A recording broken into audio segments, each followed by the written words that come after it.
J'espère que vous allez bien, j'espère que vous vous portez bien. Tout à l'heure, nous avions diffusé pour ce 29 avril 2024 une émission concernant les dessous du du méga projet de production du lait en poudre en Algérie en partenariat avec un grand groupe qatari, Baladna. Et on a expliqué en quoi c'est une arnaque. C'est sur le plan commercial et financier. Oui, c'est un beau projet, c'est intéressant.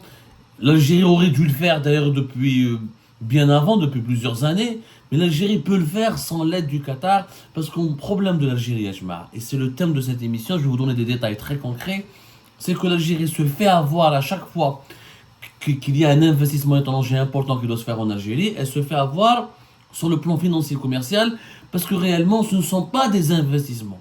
Dans les pays du monde entier, quand on dit un investissement direct étranger, l'investisseur il ramène son propre argent. Par exemple, dans le cas de ce projet du Qatar, comme on vous l'a expliqué dans la première émission, le projet il est beau, il est intéressant. Bon, il va démarrer lentement jusqu'en 2026, on ne comprend pas pourquoi d'ailleurs, mais bon, ils ont fait des études, mais le financement, c'est 80% à 70% en Algérie.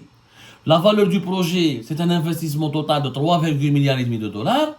49% c'est déjà les banques algériennes, donc 1,7 milliard de dollars.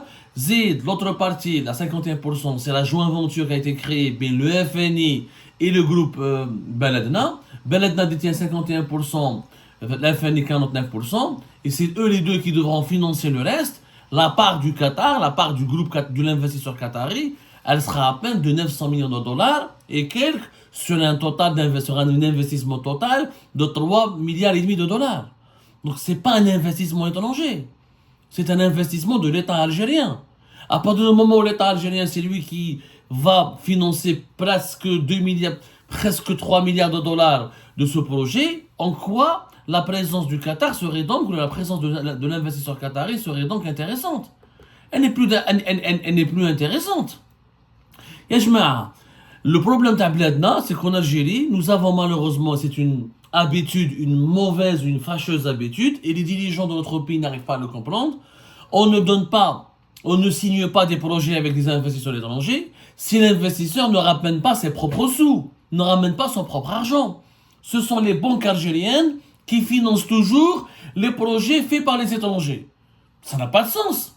Au lieu de financer un étranger qui a de l'argent, le Qatar c'est un pays riche, Baladna c'est un groupe qui vaut 2 milliards et demi de dollars.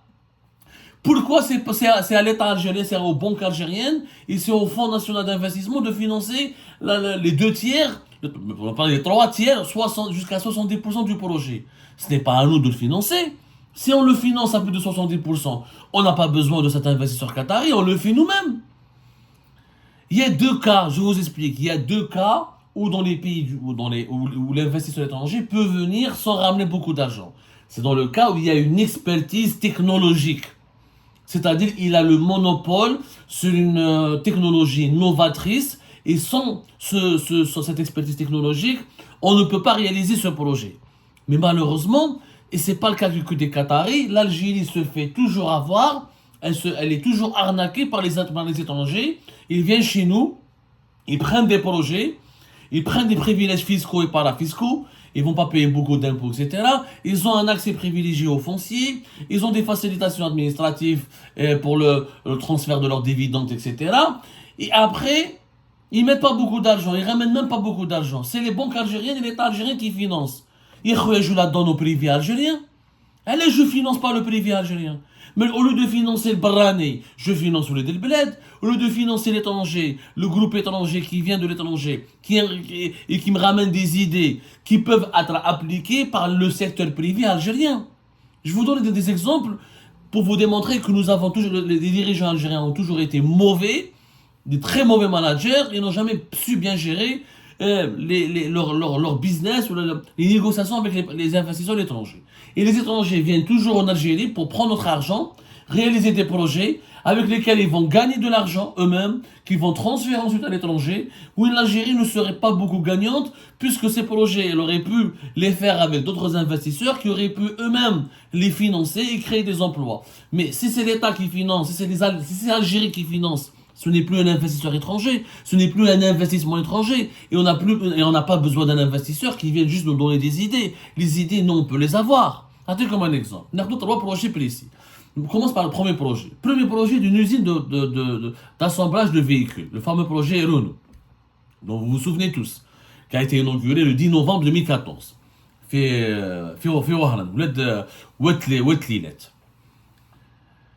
Ce projet n'a coûté à Renault à peine 50 millions d'euros. Renault, l'Algérie, elle a eu le monopole, elle a eu le privilège d'avoir la première usine. Renault a exigé que dans 2-3 ans, aucun concurrent ne sera autorisé à ouvrir son usine, ce qui a été le cas, puisque les autres usines, comme Hyundai, elle a ouvert qu'à partir de novembre 2016, il en a été opérationnel qu'à partir de 2017. Réellement. Tous les autres projets, Hyundai, Sovac, Volkswagen, Sovac, Kia, le groupe Arbaoui, n'ont pu être opérationnels que 3 ans plus tard. Renault, de 2014 à 2016, voire 2017, il avait le monopole et le privilège d'être le seul producteur de véhicules en Algérie. Mais qu'est-ce qu'il a apporté comme financement? Est-ce que Renault, c'est lui qui a tout financé? Pas du tout. Ça lui a coûté à peine 50 millions de dollars. Pourquoi? Parce que Renault maîtrise 100%. Renault était actionnaire et minoritaire. Il détenait que 40% de la société Renault à Algérie Production, qui devait produire les voitures en Algérie. Les 51% étaient détenus par 2 actionnaires algériens. Les Homa, 34% pour la CNVI, l'action Nacom, et 17% pour le Fonds national d'investissement, qui est le fonds étatique, le fonds d'investissement de l'État. C'est l'équivalent d'une banque de l'État qui est spécialisée que dans le financement des projets économiques. Ce sont le SNV et FNI qui ont financé une partie du projet, et le reste, le FNI a recouru à financer avec son argent, et ce sont les banques algériennes qui ont financé la majeure partie des dépenses de ce projet à l'usine Renault à Oran. Donc Renault Diab la taille, il a dépensé que 50 millions, il prend le marché algérien, qui est un marché le plus important en Afrique pour la commercialisation et la vente des voitures, où il n'a pas dépensé beaucoup d'argent, où il a un marché, des privilèges fiscaux et parafiscaux, de l'argent fait prêt financé par des actionnaires algériens et des banques algériennes, et tout un marché pour lui. C'est pas, dans aucun pays au monde, aucun pays n'a offert un monopole sur tout un marché, des financements, des facilitations fiscales et des privilèges fiscaux et parafiscaux, et des facilitations pour investir, et un cadeau. L'Algérie a donné un cadeau pour Renault. Ce n'était pas justifié. Pourquoi? Renault ne voulait pas investir. ما نهضرش مع رونو نروح نجيب تويوتا نروح نجيب ما على باليش انا نيسان نروح نشوف d'autres constructeurs mondiaux avec lesquels je vais leur dire je vous donne un privilège, vous avez le deuxième marché le plus important de commercialisation des... À l'époque c'était le deuxième marché le plus important, aujourd'hui l'Algérie est complètement fermée, c'est parmi les plus mauvais marchés en Afrique, ça fait 4 ans ou 5 ans qu'aucun véhicule neuf pratiquement n'est vendu, à quelques exceptions près. Le marché a besoin de plus de 1 million de véhicules. Nous, on commercialise à peine 100 000 et quelques véhicules neufs. Et encore, je ne suis même pas sûr que les 100 000 véhicules neufs ont été vraiment importés. Mais auparavant, le marché algérien était parmi les deuxièmes marchés les plus importants sur le continent africain après l'Afrique du Sud.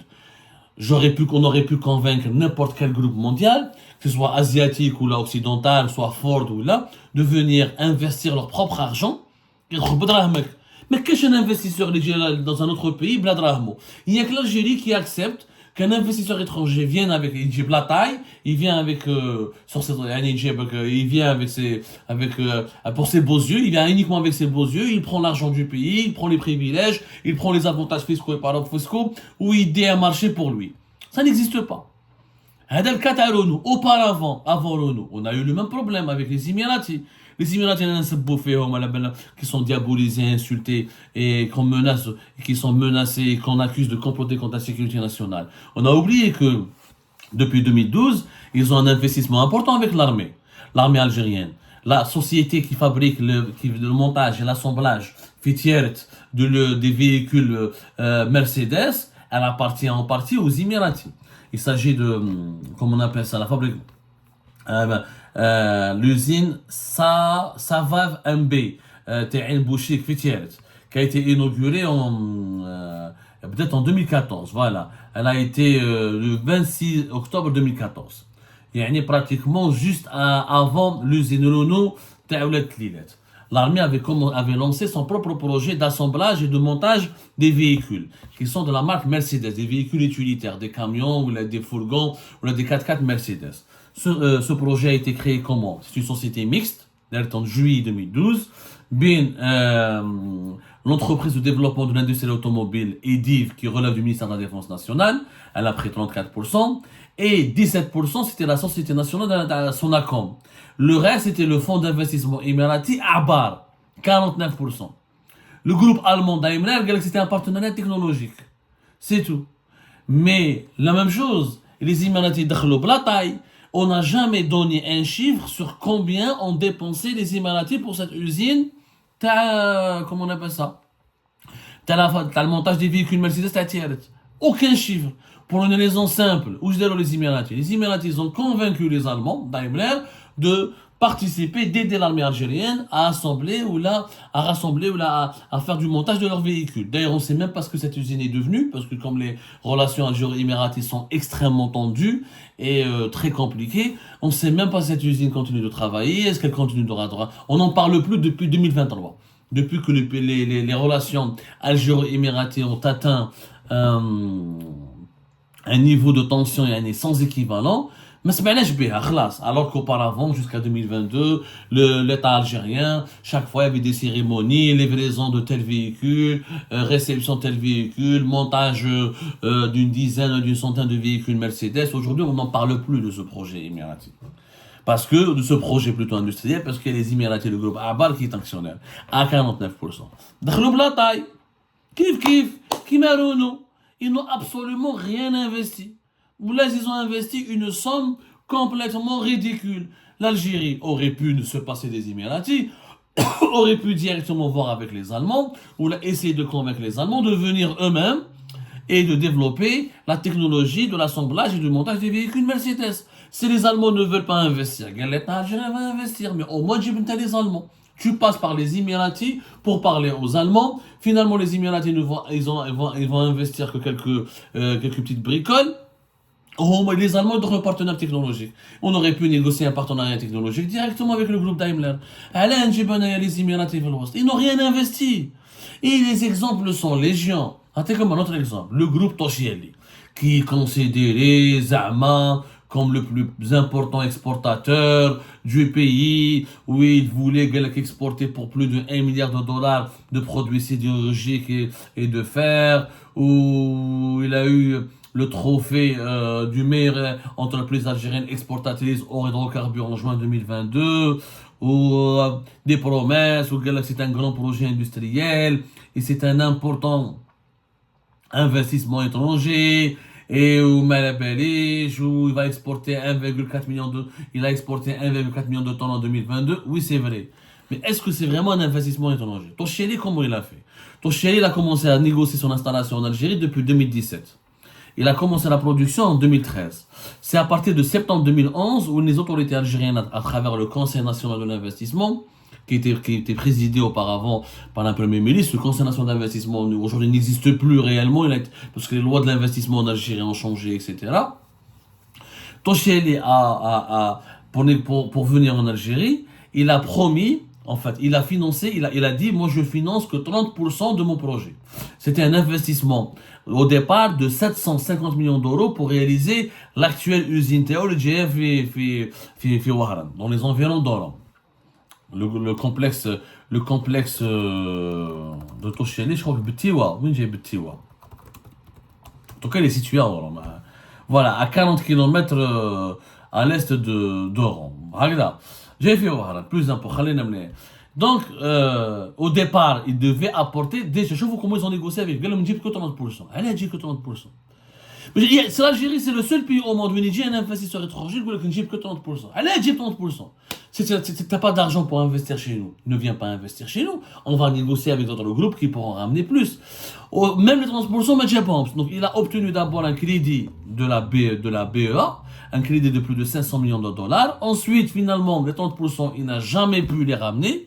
Je crois qu'il a dépensé à peine 15% ou la 20%. Et la BEA a été obligée de rallonger encore une fois un autre crédit. Au total, il y a les banques algériennes, surtout la BEA, elle a investi avec sur Tosheli plus de 1,5 milliard de dollars. Donc Tosheli, il s'est fait en Algérie grâce à l'argent des banques algériennes. Il n'est même pas venu avec son argent. Il a obtenu plein de privilèges qui m'a Renault, qui m'a les Émiratis fiscaux et parafiscaux, ce qui lui ont permis d'être leader du marché de la sidérurgie. Mais c'est très facile de devenir leader dans ces conditions. N'importe qui, Gilet, Goulou, je te donne de l'argent. C'est les banques algériennes qui financent. C'est l'Algérie qui finance. C'est l'Algérie qui te donne des privilèges fiscaux et parafiscaux. C'est l'Algérie qui te facilite l'acquisition du terrain. C'est l'Algérie qui te donne des facilités, qui te permet d'avoir des facilitations au niveau de ton transfert, de tes dividendes, de l'argent que tu gagnes pour le transférer à l'étranger. C'est l'Algérie qui t'aide à lutter, à ne pas subir les contraintes bureaucratiques. Mais n'importe qui peut devenir leader. N'importe qui peut devenir leader mondial dans de telles conditions. Après, c'est vrai que Tosheli ou la Lodo, ce sont de meilleurs managers que nous. La seule différence, c'est que les étrangers apportent leur expérience de management. Mais cette expérience de management, nous, on peut l'apprendre. C'est-à-dire que ce qu'on a fait pour Renault, pour Tosheli, ou là, pour les Qataris, pour la production de lait, ou là pour les Émiratis, pour les assemblages de voitures avec l'armée, ce sont des avantages et des efforts que l'Algérie aurait pu faire pour ses propres groupes privés. Un privé algérien, au moins c'est un Algérien. Il paye ses impôts en Algérie, on peut le contrôler, je peux le surveiller, je peux le redresser au cas où il dépasse les limites, et avec un groupe privé algérien, j'ai pas le problème de conflit diplomatique ou de conflit d'intérêt. Donc, nous avons un problème avec les Émirats, que va devenir un investissement avec l'armée, personne ne le sait. On ne parle plus de cette usine avec de l'armée, avec les Émiratis. On n'en parle plus. On la montre plus à la télé, alors qu'auparavant, jusqu'en 2022, publicité sur publicité, l'armée qui produit, mais elle produit avec les Émiratis. On a la part des Émiratis. Voilà, pourquoi ce projet, on n'en parle pas? Parce qu'il y a les Émiratis. Le projet Renault, le pays l'a verrouillé, etc. Le projet Habs. Donc, c'est la même chose. Et malheureusement, on retrouve Tosheli, la même chose. Bien sûr, il ترفه, bébé.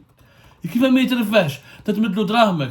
انت تمدلو les avantages, تمدلو les c'est normal يا جماعه. Mais c'est tout à fait normal. N'importe qui pourrait s'enrichir. N'importe qui pourrait s'enrichir. هذا باش نتفاهموا مليح. كيف l'usine, le projet récemment اللي حبوا يديروه مع avec les داروه مع Fiat, تاع l'usine Fiat. C'est la même chose, c'est le même modèle. C'est le même modèle.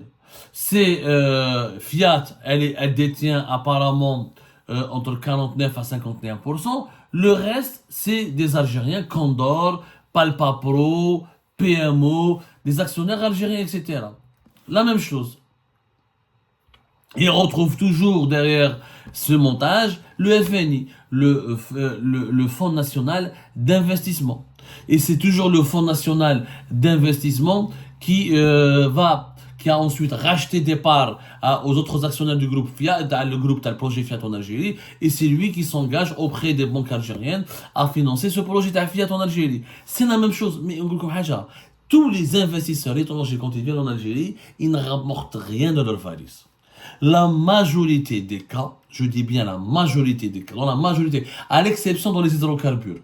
Et encore, dans les hydrocarbures, ça commence à changer. Parce qu'auparavant, les hydrocarbures, c'était pas la même chose. Il m'a son attract le partenariat 51-49.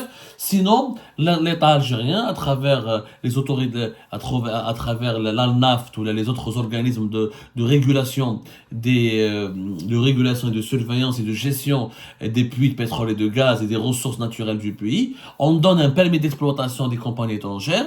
Et ces compagnies étrangères sont contraintes elles-mêmes de ramener leur propre argent pour investir, pour ensuite développer un projet de production de pétrole et de gaz. Ça marche dans le pétrole et le gaz, ça marche beaucoup moins parce que le pays accueille de moins en moins d'investissements et les étrangers sont de moins en moins intéressés par le marché algérien, et vu qu'il est compliqué, vu les crises politiques, et vu qu'aujourd'hui les réserves de pétrole et de gaz en Algérie s'épuisent et que les réserves qui restent demandent des investissements très importants. Et même avec la nouvelle loi sur les hydrocarbures en novembre 2019 qui est extrêmement avantageuse, il n'y a pas eu beaucoup d'intérêt pour l'Algérie parce que l'Algérie, c'est un pays compliqué et qu'il faut beaucoup d'argent et qu'on n'est pas sûr de rentabiliser 6 milliards d'investissements. si on va les placer dans le pétrole et le gaz en Algérie, d'autant plus qu'il y a d'autres pays concurrents. La Libye, il y a plus de pétrole en Libye qu'en Algérie. Le gaz, on le découvre en Mauritanie, on le découvre au Sénégal, on le découvre au Mozambique. Donc les grands investisseurs internationaux s'intéressent à d'autres pays. Mais dans le pétrole et le gaz, c'était un bon modèle. On donne des permis d'exploitation et l'étranger dépense son argent. On sent l'odeur de son argent. Et on voit la couleur de l'argent de ces étrangers qui viennent, qui créent des emplois et qui développent des infrastructures de production. Mais dans les autres secteurs, Madame Karim. Ils jouent les étrangers, la taille, encore une fois. Ils ramènent juste dans leur bagage une soi-disant expertise.